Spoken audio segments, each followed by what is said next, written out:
आज 1 एप्रिल आहे का? आज 1 एप्रिल नाही आहे ना. त्यामुळे 1 एप्रिलला जशी एखादी बातमी येते एप्रिल फुल नावाची, तशाच प्रकारची ही बातमी आहे. कुठलाही अध्यक्ष मुंबई असो अथवा पुणे असो अथवा आणि कुठलाही असो बदलण्याचा कुठलाही प्रस्ताव नाही. दादा 20 तारखेला चमत्काराची अपेक्षा आहे का? गुलाल शिल्लक ठेवलाय.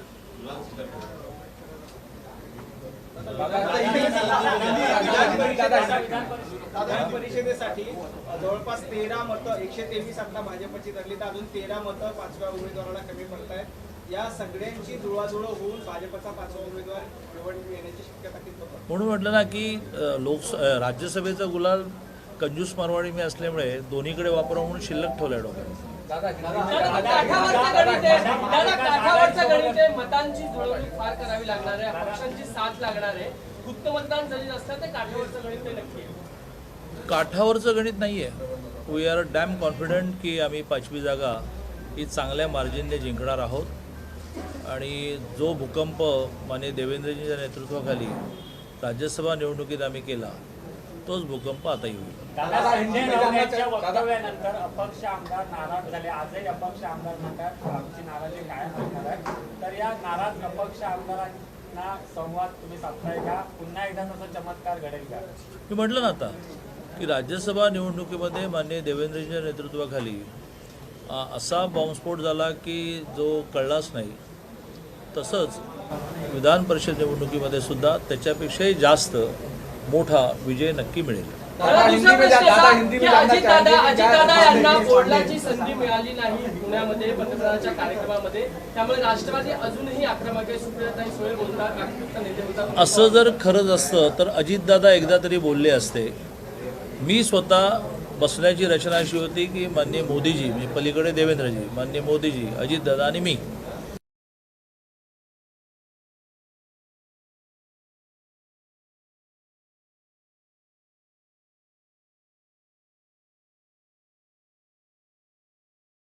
ज्या वेळेला कार्यक्रमाचं संयोजन करणाऱ्याने अनाऊन्स केलं की माननीय मोदीजी बोलतील, त्यावेळेला मोदीजी उठायलाच तयार नाही. ते अजितदादा आणि ते सगळे टी व्हीवर दाखवताय तुम्ही की ते अजितदादांना असं म्हणाले की अरे भाई आप बोलना चाहिए. अजितदादा म्हणाले नाही, मी आधीच सांगितलं की मी बोलणार नाही आहे.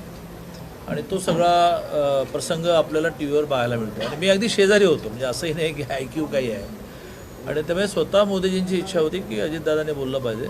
पण त्यांनी म्हटलं की पत्रिका ठरतानाच मी म्हटलं की मी काय बोलणार नाही. फार मोठा गदारोळ पाहायला मिळाला. काय काही म्हणजे कशावरून गदारोळ उठेल काही सांगताच येत नाही. तसं मी म्हटलं तसं आता माननीय मोदीजींपेक्षा कोणीच मोठा नाही. ते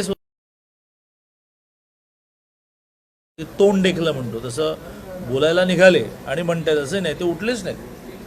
आणि ते म्हणतात अरे भाई आपने पहिलं बोलना चाहिए. राष्ट्रवादी आंदोलन करते अजितदादा बोलत नाहीये पण राष्ट्रवादी आंदोलन करते, तर अंतर्गत त्यामुळे किनार असल्याचं तुम्हाला वाटतं का? विदिन नाही, मला असं वाटतं की प्रत्येक विषयाला राजकारणाची किनार जोडू नये. हा अतिशय एक नॉर्मल प्रसंग आहे. हां दादा हिंदी में जानना राष्ट्रवादी म्हणते की अजितदादांचा अपमान नाही, संपूर्ण महाराष्ट्राचा अपमान भाजपने केला. काही अपमानाचा काही विषयच नाही ना. देशाच्या पंतप्रधानांमध्ये सगळंच येतं. आणि त्यामुळे महाराष्ट्राचा अपमान म्हणजे अजितदादांना बोलायला नाही मिळालं, त्यात महाराष्ट्राचा अपमान कसं काय झाला? देहूच्या संस्थांचे अध्यक्ष आणि आळंदीच्या अध्यक्षांनी सन्मान केला. आचार्य भोसले जे एका अर्थाने तरुण वारकरी नेता किंवा आध्यात्मिक नेता म्हणून सगळ्यांना मान्यता प्राप्त होत चाललेला कुठे विषय येतो. हां, देहूच्या संस्थानालाच बोलायला मिळालं नसतं तर असं म्हटलं पाहिजे की अपमान आहे. देहूच्या संस्थानाचे सगळे ट्रस्टी हे मंदिरामध्ये उपस्थित होते कारण त्यांचा आग्रह होता की त्यामुळे हा अनावश्यक वाद निर्माण केलेला आहे. आणि मला असं वाटतं की सर्वसामान्य माणसाला यातलं राजकारण कळतं. विधान परिषदेमध्ये अयोध्येमध्ये संजय राऊत यांनी विधान केलं की शिवसेनेकडे कन्सिडर सुद्धा करू नये. याचा अर्थ काँग्रेस धोक्यात येतोय आणि हेच महाविकास आघाडीतले मतभेद उघड होत आहेत. नाही, म्हणून मी नेहमीच ह्या मताचा आहे की दुसऱ्या पक्षात काय चाललं आहे याची आपण काळजी करायची नाही. काढण्यासाठी काही काठावर वगैरे नाही, सहजपणे काढण्यासाठीची सगळी पूर्वयोजना तयार झालेली आहे. आम्ही सगळेजण ह्या संस्कारात वाढलो, think in advance and think in detail, आणि त्यामुळे थिंक इन ॲडव्हान्स पण झालं आहे. म्हणूनच मी कंजूस असल्यामुळे राज्यसभेचा गुलाल शिल्लक ठेवला आहे, तो विधान परिषद वापरते. विधान परिषदेमध्ये अनेक पक्षाचे नातेवाईकांचा या पक्षात असेल त्या पक्षात असेल, याकडे आपण कसं बघतो? काय काय लक्षात? नातेवाईकांचं राजकारण कसं बघतो?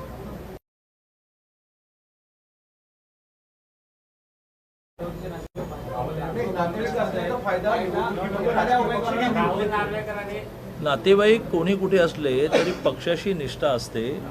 ज्याला लॉंग टर्म काय असतं की गुप्त मतदानात सुद्धा काही लपून राहत नाही, ते कधीतरी राजकारण करायचं असतं, तो असलं काही करत नाही. नातीगोती बाजूला. आणि आमच्या पक्षात तरी विशेषतः आम्ही जे लिहिलं आहे आमच्या मागे की पक्ष प्रथम, म्हणजे देश प्रथम, द्वितीय पक्ष हा नातेवाईकाचा विषय हा सगळ्यात शेवटी आहे. देश प्रथम, द्वितीय पक्ष. पक्षाशी गद्दारी आमच्या पक्षामध्ये कधी चालतच नाही. काल दादा आदित्य ठाकरे अयोध्येला गेले होते. अयोध्येला काल आदित्य ठाकरे गेले होते. तुमचं काय मत आहे पूर्ण टेम्पलवर? असं आहे की परमेश्वर मानायचा नाही असं म्हणणाऱ्यांबरोबर ते बसलेले असतानाही इतकं परमेश्वर मनोभावे मानतात, हे माझ्या दृष्टीने आज की मीटिंग का मेन उद्देश्य क्या है? आज की मीटिंग ये रूटीन मीटिंग है. हम हमेशा एक चुनाव होने के बाद तुरंत दूसरी चुनाव की तैयारी में लगते हैं. तो आने वाले दिनों में राज्य पालिका, जिला परिषद, पंचायत समिति के चुनाव होंगे. बस देखते देखते लोकसभा की चुनाव आएगी, फिर विधानसभा की भी आएगी. उसके लिए जो फील्ड वर्क हम करते हैं, काफ़ी प्रवास करते हैं, भाषण करते हैं, केंद्र रचना और बूथ रचना, तो उसका जायजा, उसका रिव्यू समय समय पर लिया जाता है. जब केंद्रीय नेता आता है तो वो बहुत सीरियसली लिया जाता है. आज केंद्रीय सरचिटणीस, जनरल सेक्रेटरी नाना पटोले काँग्रेस असेल ते आज राजभवनावर जात आहे. राजभवनावर आज मोर्चा घेऊन जात आहे. त्याचं कारण असं आहे की ज्या पद्धतीने ईडीची कारवाई राहुल गांधीच्या विरोधात सुरू आहे, त्यासाठी हा मोर्चा आहे.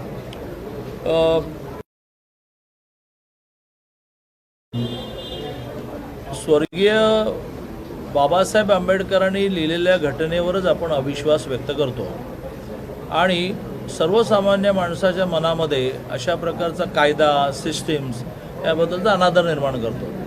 अन्य देवेंद्रजींनी गेल्या आठवड्यात झालेल्या प्रेस कॉन्फरन्सला अतिशय डिटेलमध्ये हा विषय काय आहे आपल्याला समजावून सांगितलेलं आहे. काही प्रमाणामध्ये मलाही तो विषय चांगला माहिती याचं कारण आमच्या काळामध्येच या विषयामध्ये खूप काही माहिती गोळा करणं वगैरे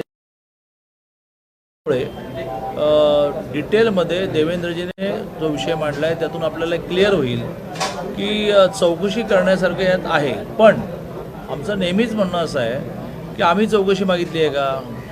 आम्ही चौकशीसाठी दबाव निर्माण करू द्या. दादा, किस तरीके से कांग्रेस के तमाम सारे नेता और मंत्री लगातार आंदोलन कर रहे हैं मुंबई के भीतर, आज राजभवन घेरने की कोशिश करने वाले हैं, इसको कैसे देखते हैं ईडी को लेकर? मैंने वही कहा कि भारत रत्न स्वर्गीय बाबा साहेब आम्बेडकर जी ने जो संविधान का अवमान करना ही है, क्योंकि संविधान के अंतर्गत ही सारे विषय आते हैं ना. संविधान के अंतर्गत ही हाईकोर्ट आता है, सुप्रीम कोर्ट आता है, चुनाव आयोग आता है, सीबीआई आती है, इनकम टैक्स आता है, ईडी आता है. यह देश किस प्रकार से चले, कैसे हम आगे जाएं, इसका राइटिंग यही कॉन्स्टिट्यूशन है. तो कॉन्स्टिट्यूशन में जो प्रावधान है उस पर अविश्वास व्यक्त करने से सर्वसामान्य व्यक्ति के मन में इन सारे संस्थाओं में ये लोग अनादर तो एक अनार्की निर्माण करने का प्रयत्न है, क्योस निर्माण करने का प्रयत्न है।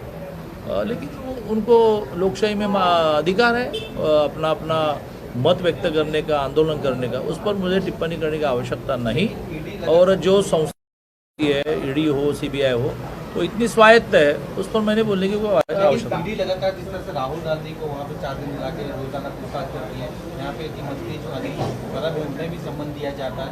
एक आरोप बीजेपी में लगने लगा है कि कहीं ना कहीं एजेंसी का इस्तेमाल किया जा रहा है विपक्ष को दबाने। ये कोई बीजेपी के दिल्ली के पार्टी हेडक्वार्टर से नहीं चलता ना।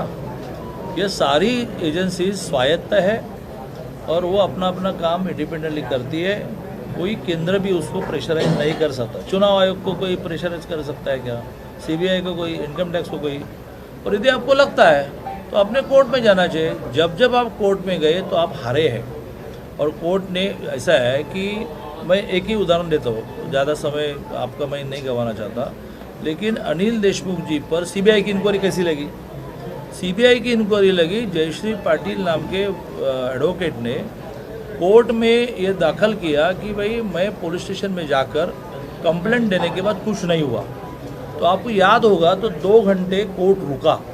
कोर्ट ने डोंगरी पुलिस स्टेशन से इंफॉर्मेशन मंगवाई। जब उनको ध्यान में आया कि डोंगरी पुलिस स्टेशन में इन्होंने कंप्लेंट लॉन्च करने के बाद भी कार्रवाई नहीं हुई, तो उसी दिन शाम को 6 बजे कोर्ट ने सीबीआई इंक्वायरी लगाई। सीबीआई इंक्वायरी किसने लगाई? केंद्र ने लगाई। सीबीआई इंक्वायरी हाईकोर्ट ने लगाई। तो आपका हाईकोर्ट पर विश्वास नहीं है? विश्वास नहीं है, इसलिए तो बार बार आप कोर्ट के बारे में बोलते हैं। अरे एक मिनट, अभी इसको समाप्त करें ना। तो इसमें बीजेपी का है, बीजेपी के कार्यकर्ता है या कोर्ट के न्यायाधीश बीजेपी के कार्यकर्ता है? कौन बीजेपी का है? दादा, विधान परिषद को लेकर जिस तरीके से महाविकास आघाड़ी के भीतर एक दूसरे के ऊपर आरोप प्रत्यारोप लग रहे हैं, निर्दलियों को लेकर के जिस तरीके से कमेंट पास किए जा रहे हैं, उसका बीजेपी को कितना फायदा होगा और जो आपस में तालमेल नहीं है उसको कैसे? उसका बीजेपी को फायदा तो होने वाला ही है, लेकिन 5 साल जब मुख्यमंत्री थे तो देवेंद्र जी ने जिस प्रकार से सबको प्रेम दिया, वो प्रेम वोटों में कन्वर्ट होने वाला है। जिस तरह से राज्यसभा चुनाव में एनसीपी ने कोशिश की नवाब मलिक और अनिल देशमुख को वोटिंग कराने की, एक बार फिर कोशिश कर रहे हैं, आपको क्या लगता है? ये कोर्ट मामला है, मैंने उसमें कुछ बोलना ठीक नहीं रहेगा। बाळासाहेब थोरात असं म्हणतात की सर्व आमदारांना ते एका हॉटेलमध्ये ठेवणार की मतांची फाटाफूट होणे, भाजपचाही तोच आम्ही फाटाफूट होऊ नये म्हणून ठेवत नाही। तुम्ही राज्यसभेच्या वेळेला पाहिलं तर रिगरस प्रशिक्षण आम्ही करतो आणि त्यामुळे आमच्या 106 अधिक 6 सहयोगी मतांपैकी एकही मताची कुठे गडबड झाली नाही। आताचं तर प्रशिक्षण जास्त रिगरस आहे, याचं कारण उमेदवार 10 आहेत आणि त्यामुळे खूप प्रशिक्षण द्यावं लागेल। आमचा एकही आमदार कुठे जाणार नाही, काही गडबड करणार नाही, आम्हाला पूर्ण खात्री आहे। आणि तेव्हा आम्हाला काही आमदारांना ते पळून जातील, दुसऱ्याला मतदान करतील म्हणून डांबून ठेवावं लागत नाही। सगळे स्वखुशीने येत आहेत आणि अतिशय उत्तम प्रशिक्षण होणार आहे। अगदी मोकळेपणाने सांगायचं झालं तर आमचे केंद्रीय नेते येणार आहेत पुन्हा एकदा हे आमच्या बूथ रचनेसाठी। त्यांचं एक सेशन त्याच्यामध्ये। दादा, केतकी चेतले के ऊपर अब तक महाराष्ट्र में किसमें? केतकी चेतले जो महाराष्ट्र के ऊपर 20 से ज्यादा एफआईआर और 4 एनसी अब तक महाराष्ट्र में दर्ज किए जा चुके हैं।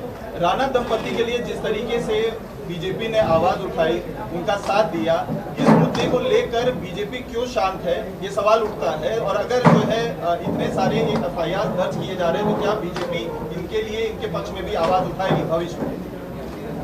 केतकी चितले जी ने जो पोस्ट डाली उसका हम समर्थन नहीं करते, लेकिन इस देश में अभिव्यक्ति स्वातंत्र समाप्त हुआ है क्या? किसी ने कुछ कहा तो उसको पकड़कर जेल में डालो, फिर एक ही पुलिस स्टेशन में नहीं पूरे राज्य में अलग अलग पुलिस स्टेशन पर कंप्लेंट लॉन्च दर्ज करो। एक पुलिस स्टेशन के कंप्लेंट से निकले तो दूसरा पुलिस स्टेशन पकड़े। एक महिला को, यानी मैं फिर से ये दोहराना नहीं चाहता कि महिला के बारे में सम्मान वगैरह भाषणों में बोलते हो, तो यदि उन्होंने समझो ये पोस्ट गलत डाली है तो क्या इस प्रकार से लगभग 1 महीने से भी ज़्यादा समय हुआ एक महिला को जेल में रखना, ये किस महिला स्वतंत्र में बैठता है?